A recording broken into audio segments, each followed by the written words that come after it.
My name is Ann, or you can call me Andrew, and I'm gonna be going through my experiences with the Northeastern Align MSCS program. And I just want to give kind of like a disclaimer. I'm not associated with the university or anything. This is like my own personal opinion and what I think about the program that I've been through so long. Um, I'm on like my second to last semester, and I'll be wrapping it up soon. So let's get started. So the overview of the agenda is that I'm going to be talking about what is the Northeastern MSCS Align program. What are some financial consideration you should have, like when you're considering a program like this? What campus? I feel like there are some campus that are better than others, so like I would go through my thought process on that, and then my experiences so far with the program, and then I wrap everything up with like my last thoughts. So, okay, so the program summary. Um, so essentially what this program is that it will prepare you for tech career without you having like a strong computer science background. Um, what I mean by this is that like you can essentially do this master like coming from a non STEM or even a non CS or strong math background, like any type of major like in your undergrad, and you can start this program. Um, and how they do is that the first two semester is like what are considered align courses. So it's supposed to build like a strong foundation or fundamental knowledge of like some math and some like basic programming knowledge. Um, I feel that the program does help, like these first two semester does help build that foundation, but a lot of it is also the amount of work you decide to put in. And what I mean by that is that a lot of courses nowadays with AI and things like that, you can easily pass homework or like do homework and use it to help, but I would encourage you to, if you're going to use AI, you really need to understand exactly what you're doing, because like um it will not automatically give you that foundational knowledge. And I would say that if you do lack this type of foundational knowledge, if you're coming from a non-math or non-CS background, the rest of the program will be a struggle for you, and it will be hard. So the program does require 44 total semester hours for completion, and so it's much longer, about 2.5 years to 3 years, I would say. And then it's important to note that the program does not like, essentially they're not going to source internships for you. So a lot of the students here, they actually just source their own internships. And we do have an internal portal, but that's like more for like people that are getting ready to graduate, maybe the last two semester.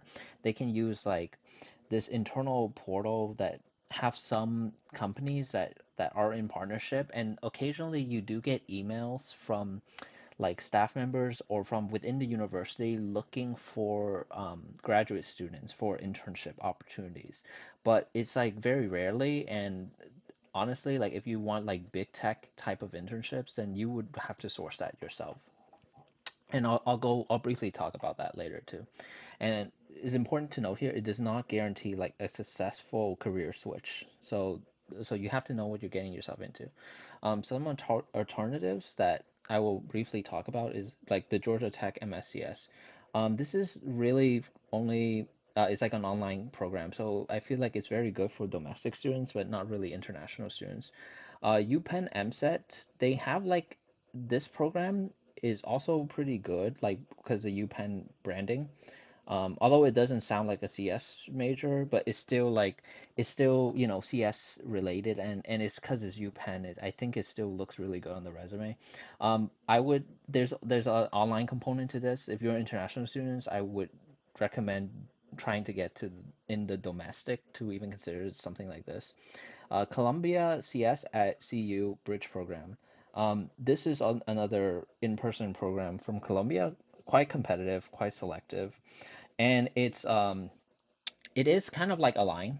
They also like you don't need any prior computer science program knowledge, but it's quite selective, and it is also quite expensive because it's Columbia. Uh, University of Chicago, they have the CS program is called MPCS, And it's also similar to Align. You don't need like to have a CS undergraduate.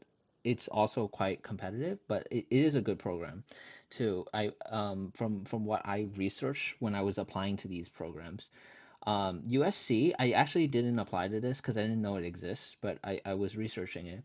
They have an MSCS that is kind of similar to Northeastern Align, but it's instead of the normal 20 something unit, it's like a 37 unit track. So yeah, it's much more, but they do have that as well. And then the last two, like the NYU Tandon Bridge program, is more of a preparation program for a master. So it's like a bridge program, but they do have this thing where at the end of the program, you can, if you apply to NYU Tandon, then they will, consider you because you took the bridge program. They will consider you for the MSCS program. Granted that you did really well in the bridge program, so they do have like the straight pathway into that, right? I don't know the conversion rate. Last time I checked was like maybe half of the student, around half the student, but I'm not sure how it is now. And in boot camps, I would not recommend you do this right now because this market is super competitive, and I feel like the time for boot camps is like pretty much over. But yeah, like I mean, if you know something, some good boot camps or something, or someone knows something, then you can consider it. Uh, and then I'll briefly talk to the financial consideration. Um, yeah, the program is quite expensive. The reason why I put a range like 64,000, 85,000, I believe that the tuition for like international would be like 85. Um, but like there are some campuses where they will give you a discount. So if you apply to the Boston campus, I don't think they would have any scholarships or any discounts associated with that. But if you apply to the other satellite campuses that there's not a lot of student, they would give you quite a reasonable discount, like 20, maybe 20, 25%, maybe more actually. Depends on which satellite campus. So that's what I put here. And then also you have opportunities to do TA work, but it can give some money, but it's really not that much, and it's quite competitive. So yeah, yeah, it is quite an expensive program. But as an international, it does give you, I think, a lot of opportunities to consider a career in tech and like, look for work or related things like that. Uh, let's go to the campus selection. So here, I would say that the top campus, in my opinion, is the Boston and Seattle campus.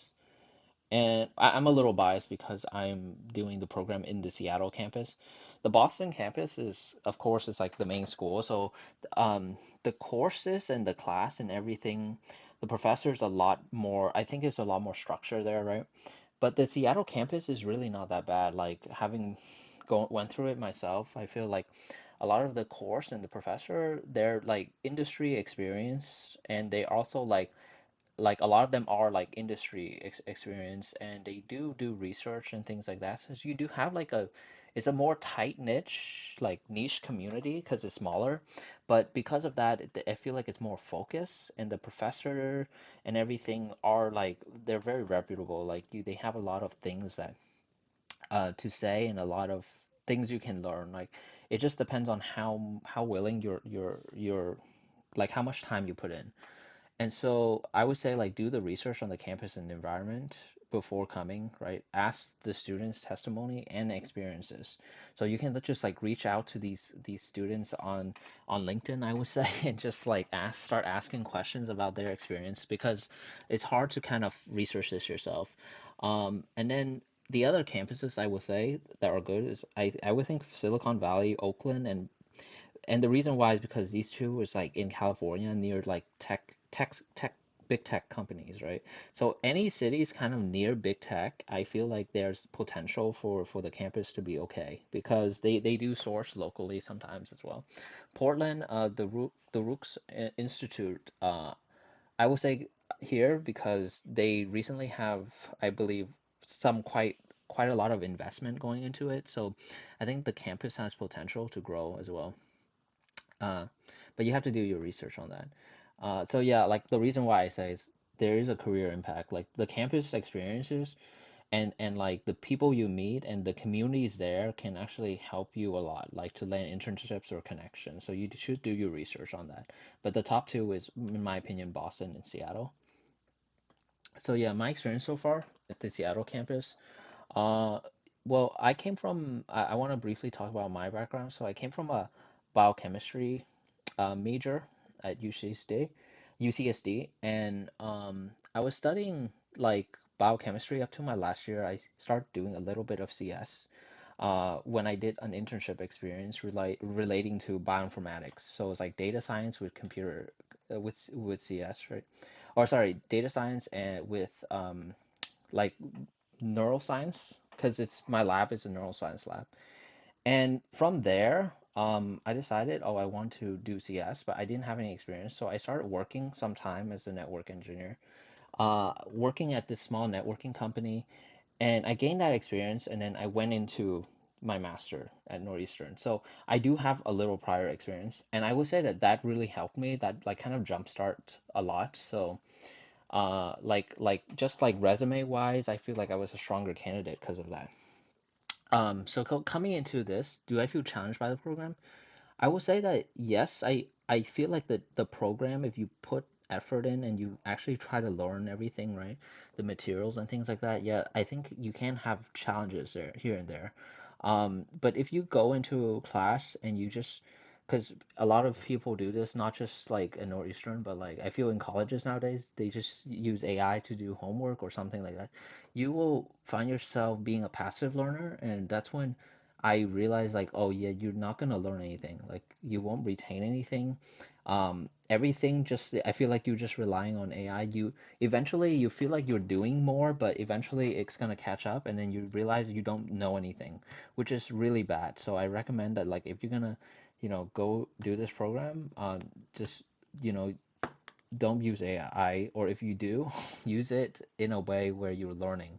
So you like you that's the main goal. Like you want to learn, right? You want to actually transition.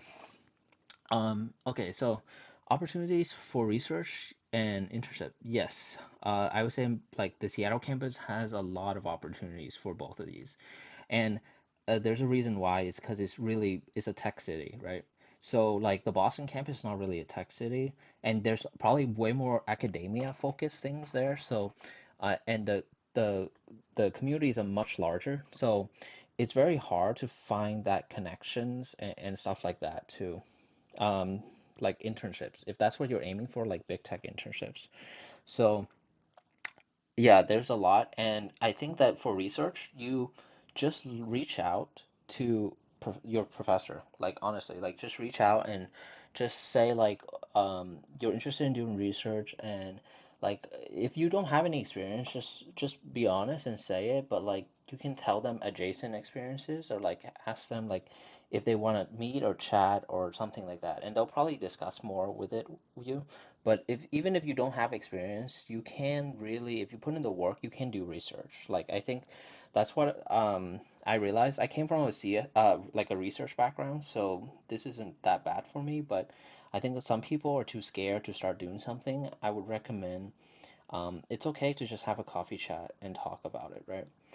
And then us also we're near like it's near like University of Washington is right here, so you can actually just reach out to other professors and things like that too for research. So that's there. Internships you have to source yourself, but there's a lot of big tech company here, like Amazon's here, Microsoft's here, like a bunch of like Databricks, Snowflake, um, a lot. Some startups are here, not that much as San Francisco, but a decent amount.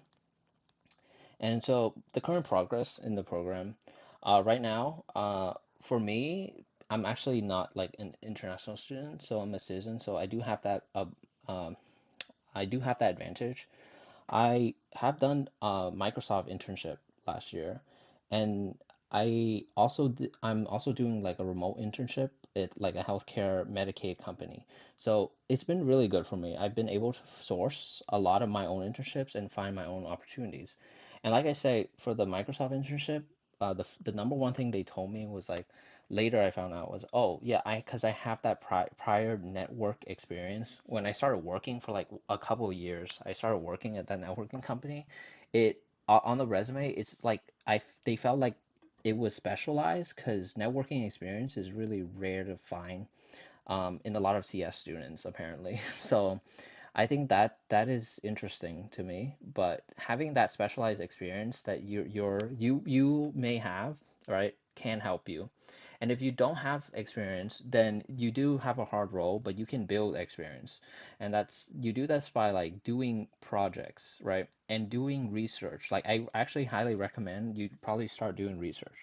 And it's never too early to do something, right? Like you can actually just do it now before you go to like if you're planning to go do this program, you don't have to wait till you're here. You can just start working or finding opportunities and things like that right now. Okay, so that's there. And then so the city and environment. I really do. Like at first I thought Seattle was like, very it's like raining a lot and it feels like it's very gloomy all the time, but I actually do grew to really enjoy Seattle. There's a lot to do here, like a lot of natural like nature scenes or hikes. Like in the summer, I would say Seattle summer is like some of the prettiest thing like I've seen because the sun is really up early and then it it's 8 or 9 p.m. and the sun is still up like and it's very beautiful like the sunrise and sunset at certain times. So I really do enjoy Seattle summers. And then the other time it's raining a lot and it is wet, but it is what it is. Like I'm kind of used to the rain. Like I don't mind it. Just get yourself a raincoat and you'll be fine. And the people I met, like, I feel like a lot of like my professors and classmates, they're all like very kind, like very nice, very helpful. Like it's such a helpful and tight-knit community at Northeastern Seattle, and I really like it. I honestly did not regret like picking Seattle over Boston. Um, I may have felt that like maybe the first couple months, but then I realized like, oh yeah, like this is probably just a much better learning environment for me. And I don't know, maybe some people prefer the bigger campus. Okay, well, that was long-winded, but that's my entire journey essentially. And so, yeah, I have some last thoughts about the program. I think that is a very good, or it can be a very positive program, like given that you did the research and you know exactly what you're getting into. I think a lot of people, if I wouldn't say this program is not for people who you just like, oh, you just want to apply not put in the work and not really understand like what campus or want to make connections or anything and you just think like oh you can just do this program and you'll get a job or career in tech. That's not how it works. Like you have to really like especially in this market you have to really plan things ahead of time and like think about your future career and like try to work make small steps towards it every day like being consistent, right? And like as I say, second point, it will not guarantee you a successful switch in tech or transition. Like you really have to make connections and know exactly what you're doing. And then I recommend highly is that a lot of people they say, okay, I want to be a software engineer. Well, there's like so many different fields now. Like with AI, like you can be AI engineers are now new roles. Like there's like new jobs literally being created right now, right? So you need to really dive deep into like what you enjoy about CS. Like, are you like into databases? Are you into like data pipelines, like data engineering, right? Are you into the cloud, like learning AWS, Azure? Are you into DevOps? Are you into like AI engineers, like integration engineers? Are you into more like LLMs or machine learning, you know, computer vision? Like, are you maybe you don't really want to just do CS, like you want to go lower, you want to do embedded systems, or you want to do like more like electrical engineering or hardware related things, right? Like you need to specialize, and that's what I mean. Like a CS degree can mean so much now. It just doesn't mean like, oh, you're a generic software engineer. You could be front end, you can be full stack, you can be back end, right? But you need to find that specialty, and you need to dive pretty deep because I think that makes you irreplaceable in my opinion. Especially AI. AI can do a lot, but it cannot like they still need people with really highly specialized or deep level skill. And then here, this is a fourth point is I don't think people take this seriously when they were a lot of students as well, is that the resume and interview prep has to be treated like separate classes. Like you need to be doing this like it's a class or a course, and you have to do it consistently.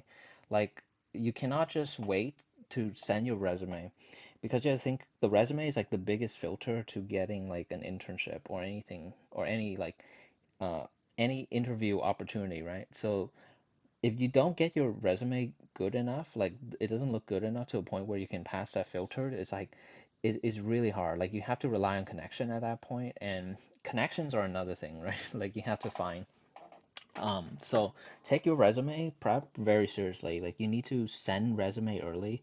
I recommend doing things very early. Even the first semester, you should start doing these things, like preparing your resume and start sending it to interns, like to companies already, right? And like based on like what you know and everything, right? You may say like, oh, you might not have the experience, but who knows? In this job market, like you shouldn't wait. You should be proactive and who knows what type of opportunities you might get.